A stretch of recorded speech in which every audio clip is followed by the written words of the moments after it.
Bagi kelompok masyarakat yang tidak pernah merasakan kekurangan makanan, program MBG mungkin tidak ada artinya. Tetapi, bagi masyarakat miskin dan miskin ekstrim, makanan bergizi gratis yang disediakan pemerintah melalui Badan Gizi Nasional atau BGN sangatlah berarti.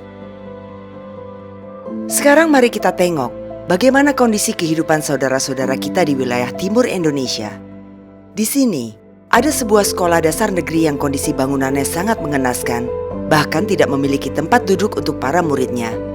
Sekolah ini terletak di Desa Nonat Batan, Kecamatan Biboki Anleu, Kabupaten Timur Tengah Utara, Provinsi Nusa Tenggara Timur atau NTT. Tetapi para orang tua murid dan gurunya yang sebenarnya hidup dalam kondisi pas-pasan sudah terbiasa bergotong royong. Mereka bahu-membahu untuk membuat proses belajar mengajar di sekolah dasar ini tetap berlangsung lancar.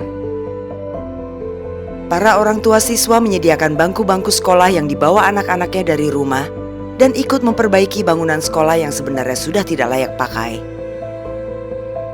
Jiwa gotong royong ini terlihat pula saat mereka mendengarkan gagasan Prabowo Subianto yang saat itu masih menjadi calon presiden tentang program makanan bergizi gratis yang akan diberikan kepada para siswa sekolah dari semua tingkatan di seluruh Indonesia.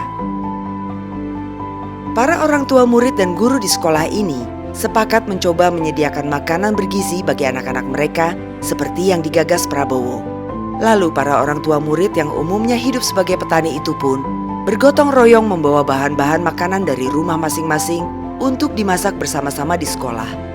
Dan hari itu, para siswa sekolah dasar negeri Nonat Batan dapat menikmati sajian makanan bergizi yang dimasak para orang tuanya. Peristiwa ini berlangsung pada sekitar bulan April 2024 dan diabadikan ke sebuah film dokumenter yang dibuat oleh tim produksi Baraka Films. Rumah produksi yang baru saja meluncurkan film layar lebar berjudul 1000 Bayang Purnama. Film yang ditayangkan di bioskop-bioskop seluruh Indonesia mulai 3 Juli 2025. Sedangkan film dokumenter tentang SDN Nonat Batan itu sendiri sudah ditayangkan di kanal YouTube Man of Our Time sejak tahun lalu.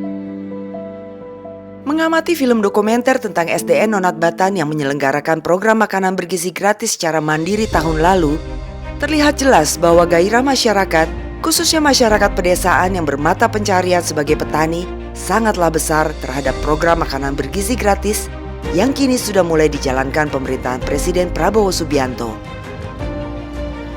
Mereka sangat membutuhkan program MBG ini, karena program MBG selain dapat meningkatkan kecukupan gizi anak-anaknya, juga dapat semakin memberdayakan petani. Lantaran hasil pertanian mereka akan banyak terserap oleh program MBG. Dengan kata lain, ada benang merah yang membentang antara program MBG dengan kehidupan para petani. Ini merupakan salah satu bukti bahwa Presiden Prabowo sangat memperhatikan nasib rakyatnya secara holistik. Benang merah itu pula lah yang ingin diperlihatkan film 1000 Bayang Purnama atau SBP karya sutradara Yahdi Jamhur dari Baraka Films. Film ini memang tidak bercerita tentang program MBG, namun film ini menunjukkan bahwa dalam kondisi yang serba kekurangan, yaitu para petani, tanpa mereka sadari, sebenarnya merupakan aktor-aktor utama penyediaan pangan bagi rakyat Indonesia.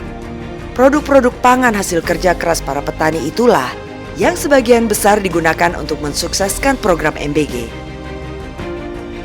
Namun ironisnya, para pahlawan pangan ini justru mengalami nasib yang mengenaskan. Dalam kondisi yang serba kekurangan, mereka justru terlilit utang yang tak berkesudahan dari para rentenir. Pinjaman uang dari para rentenir dengan bunga selangit itu mereka butuhkan untuk mengolah lahan-lahan pertanian mereka. Soalnya, pupuk dan pestisida pabrikan berbahan baku kimia yang sudah biasa mereka gunakan untuk mengolah pertanian, harganya sangat mahal. Film 1000 Bayang Purnama menawarkan sebuah solusi untuk para petani agar mereka tidak terus-menerus hidup dalam jeratan para rentenir. Solusi itu berupa metode pertanian alami yang sebenarnya merupakan warisan nenek moyang. Dengan metode pertanian alami, para petani tidak perlu lagi membeli pupuk pabrikan. Mereka bisa membuat pupuk dan pestisida sendiri tanpa biaya dengan memanfaatkan bahan-bahan nabati dan humus tanah yang tersedia di lingkungan alam sekitar. Metode ini sudah terbukti berhasil di Nusa Tenggara Timur berkat upaya para perintis metode tani Nusantara yang murah, mudah, dan sederhana. Film Seribu Bayang Purnama mengungkapkan keseharian para petani di pedesaan, serta kegelisahan mereka dalam menghadapi masa depan. Film yang memperlihatkan keberpihakan terhadap insan-insan pertanian itu ingin menyampaikan pesan bahwa petani harus diberdayakan seoptimal mungkin dengan meningkatkan kesejahteraan mereka. Merekalah tiang utama pengadaan pangan di Indonesia, aktor-aktor utama penggerak swasembada pangan seperti yang dicita-citakan Presiden Prabowo. Sedangkan di hilir, produk-produk pertanian mereka sangat dibutuhkan untuk menopang program atau gerakan makanan bergizi gratis. Di situ benang merahnya guys, kalau petani sejahtera, maka negara pun akan berdaulat.